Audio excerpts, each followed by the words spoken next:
vamos a hablar con Rubén Pires. Rubén Pires es director teatral, es dramaturgo, es actor. Hola Rubén, ¿cómo estás?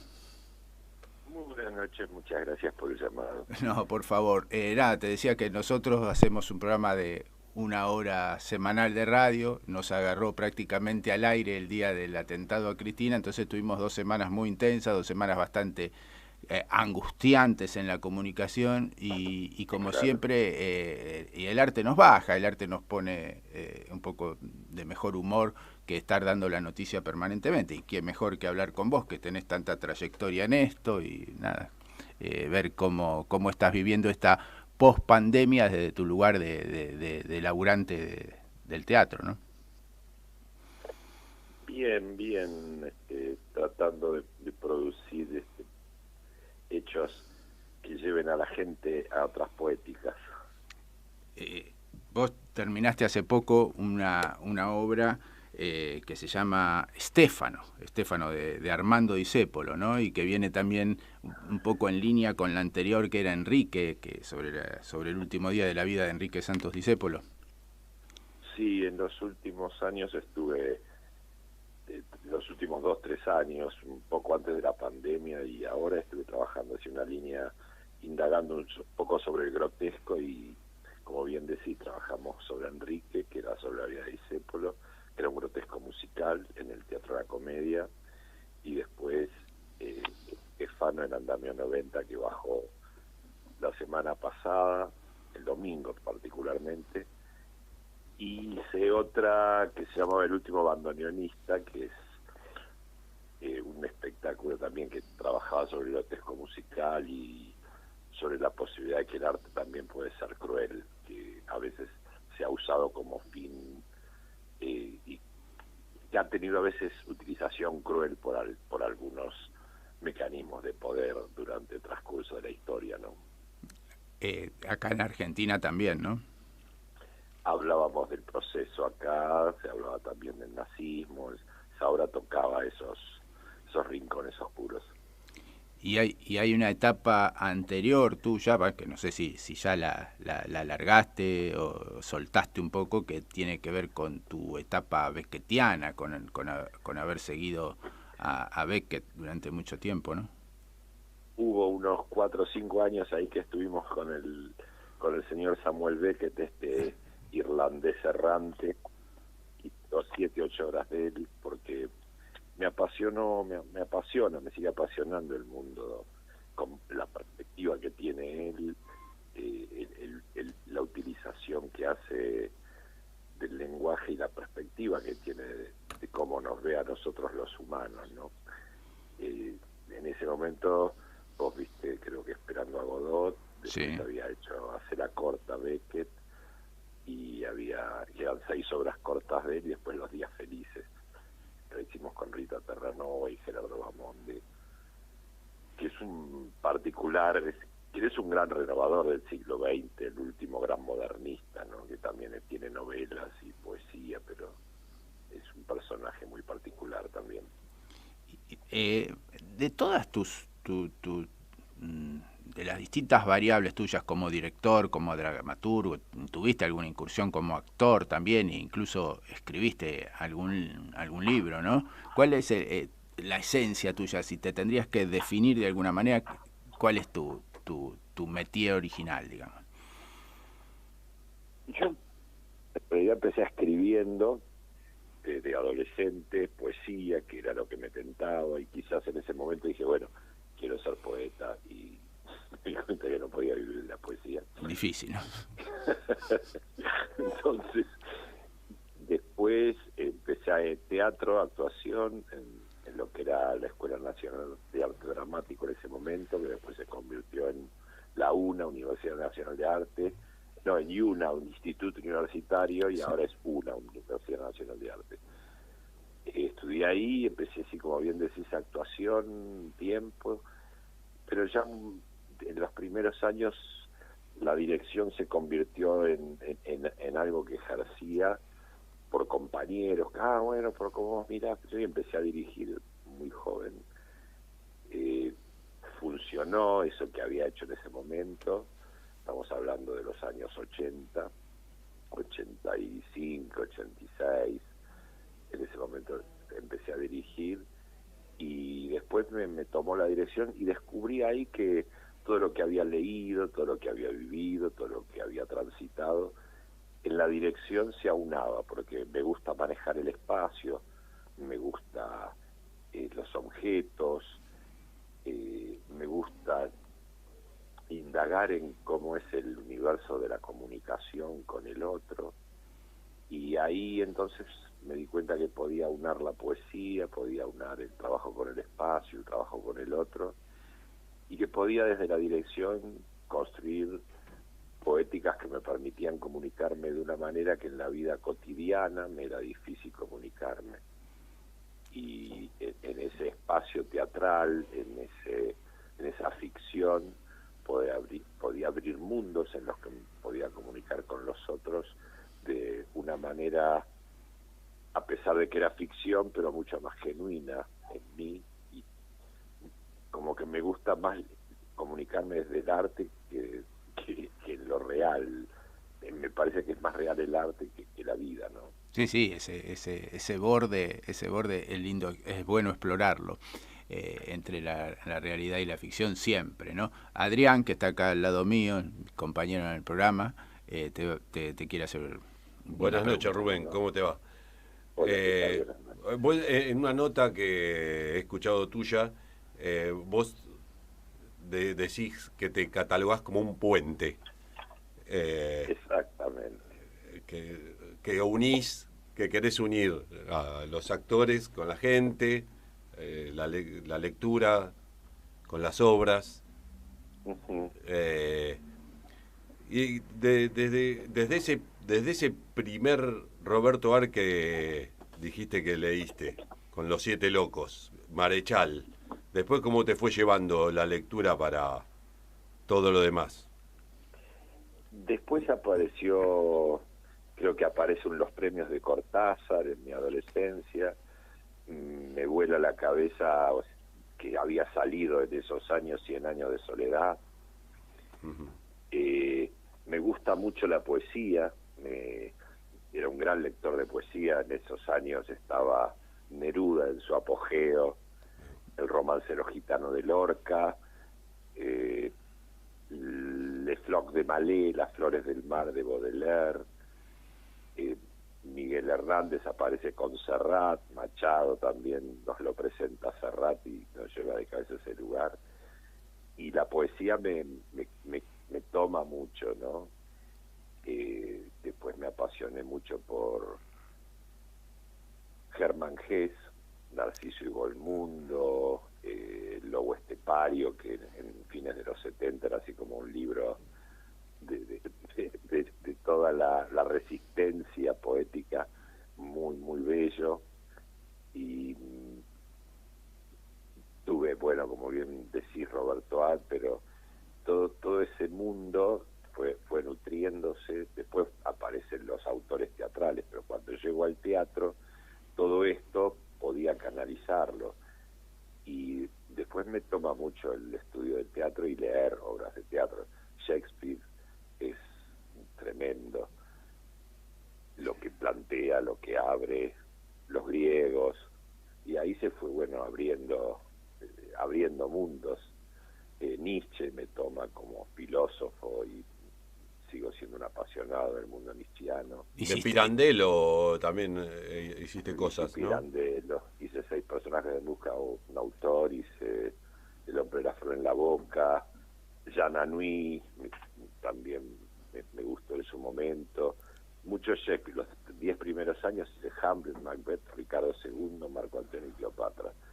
Después volví al Teatro Nacional, al Nacional Cervantes, hice Los Signos estaban cabreados de Cusani, que es un mundo más popular, que me gusta mucho. Hice el romance Romeo y Julieta, pero en clave de tango, en el Paseo de la Plaza, que también una obra muy popular. Me gusta mucho la fiesta, me gusta la fiesta teatral, cuando el público participa, como dice Peter Brook, en el espacio vacío, el teatro tosco, que lo llama él, que es teatro muy directo, muy ahí, que habla de lo que pasa sin filtro, ¿no?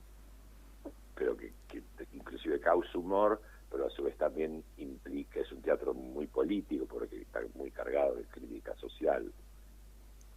Bueno, todo eso. Sí, que hablé demasiado. como también está cargado de crítica social el espectáculo de Discépolo, ¿no? Obviamente. Es muy fuerte, me tocó verlo y tiene mucha impronta poética, pero también mucha impronta social, como lo tenía el personaje original, ¿no? Sí, pero lo que el teatro es un hecho político, o sea, no cabe duda, y pone un planteo, pero yo creo que la poética eleva el espacio. En la última función de Estéfano justo hablaba de eso, porque la última función de Estéfano fue el domingo, y justamente el domingo 18 de septiembre, sin haberlo buscado, se cumplían 135 años del nacimiento de Armando Discépolo. Claro. O sea, y Armando Discépolo en realidad es el gestor de lo que podría ser la cúspide del Teatro Nacional, porque Estéfano es de 1928 la obra, y es un grotesco criollo. El grotesco es un género que también nace en Italia. Pirandello escribía sobre grotesco. En Sicilia, el Pirandello era siciliano. Tal cual, y Armando Discépolo va a Italia y Pirandello lo lleva a que conozca su teatro.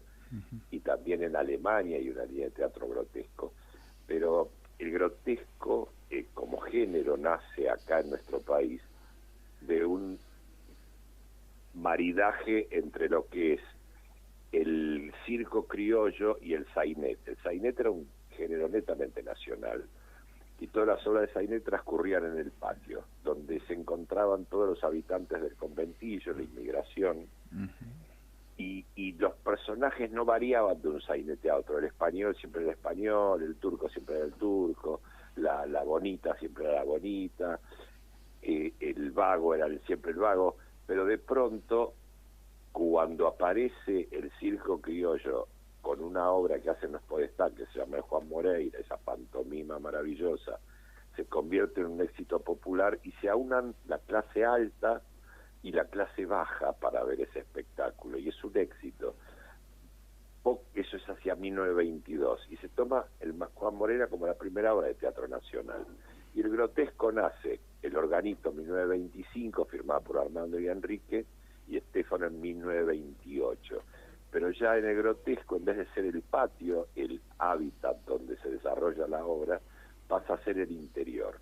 Pero no solo el interior espacialmente, sino el interior del alma de los personajes. Y ahí los personajes tienen una transición, una transmutación, y toda esta ensoñación que traía la inmigración a hacer la América, que en Buenos Aires llueven las esterlinas, y de golpe hay un gran fracaso también en muchos de los que vienen, en la gran mayoría de los que vienen.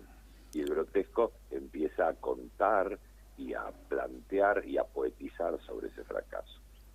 Bien, muy buenísima Adrián, sí.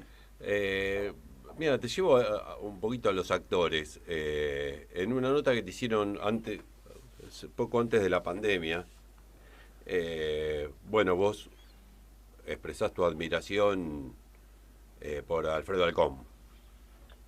Sí. Y bueno, te hace una pregunta el entrevistador que te pide si podrías formar cinco actores más o menos que te gustaría tener arriba de un escenario.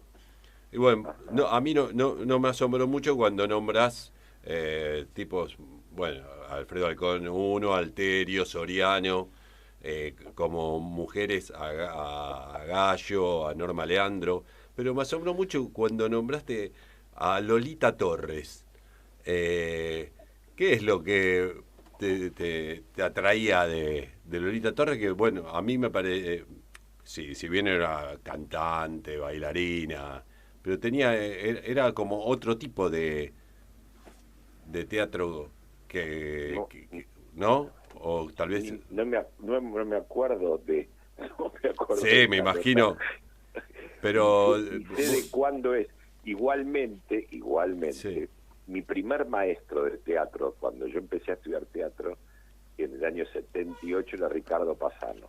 Sí. Y Ricardo Pasano hizo como 10 películas con Lolita Torres. Y yo me crié viendo ese cine, que era lo único que se podía ver en cine a la tarde, que te acordás, no se le da a usted, pero Sí, somos bastante contemporáneos. Sí. No, yo soy mucho más joven.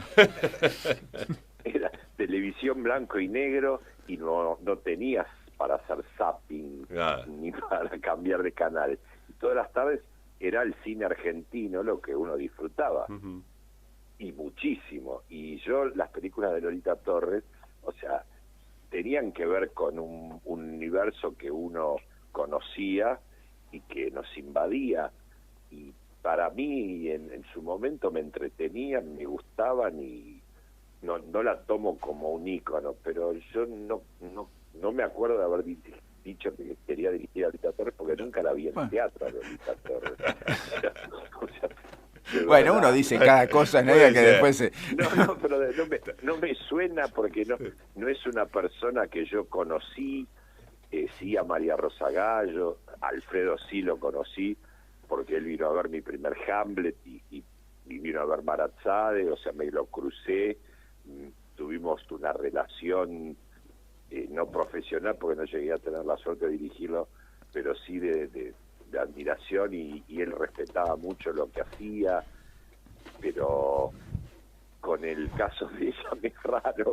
Bueno, un error de tipeo. Bueno. No, pero me es raro. Me suena por Ricardo Pasano, pero que yo haya dicho que la quería dirigir, me suena. Yo la descarto porque me parecía una actriz de teatro y fue toda una figura en su momento, pero por eso digo, no renuncio ni reniego porque era un que yo miraba. Creo que no es para renegar tampoco. Para mí me parece una actriz, era muy completa para la época, ¿no? Cantaba, que era una maravilla, o sea, para su momento cantaba y a la gente su misión la cumplía, aparte muy coherente en su laburo, sería como otras personas, pero me acuerdo que miraba mucho, eso sí, no lo voy a negar, miraba mucho las películas, esas me gustaban, pero no te puedo decir por qué quería dirigirla porque no me lo acuerdo. Y ahora, ¿qué viene, Rubén? ¿Qué tenés en proyecto? Ahora estoy ensayando el organito de Enrique Santos Discépolo y Armando Discépolo, que es una obra que firman los dos y estrenan en 1925. Pero me interesa la obra, en realidad, más allá de que nombre el tiempo, no me interesa hacer, lo mío no es hacer obras que recreen una historia determinada, sino tomar el lenguaje como punto de partida, y para mí el texto es un pre-texto para contar algo que me interpela en la actualidad, ¿no?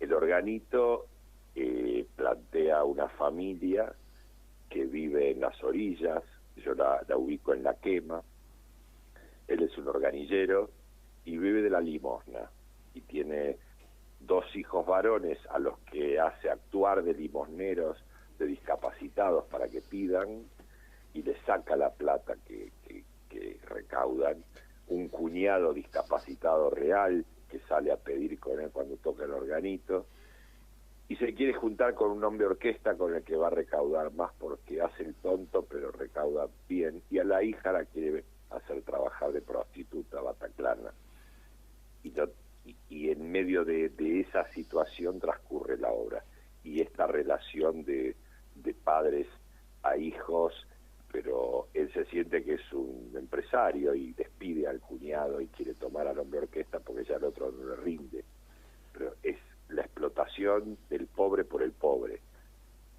Todo un tema. Y creo que es una gran metáfora de cosas que no me son lejanas en este momento. Bueno, habrá que ir a verla. ¿Cuándo? ¿A partir de cuándo y dónde? Tercer domingo de octubre en Andamio 90, Paraná 660, ahora en menos de un mes. Bueno, Rubén, la verdad que un placer hablar con vos. Bueno, nos conocemos, ya hemos charlado mucho, pero es la primera vez que lo hacemos al aire y no va a ser la última. Te agradecemos mucho la presencia en No Vinimos de Paseo. En un auto feo. Rubén, muchas gracias. Muchas gracias a ustedes por la nota. Muchas gracias. Muy amable. Rubén Pires en No Vinimos de Paseo.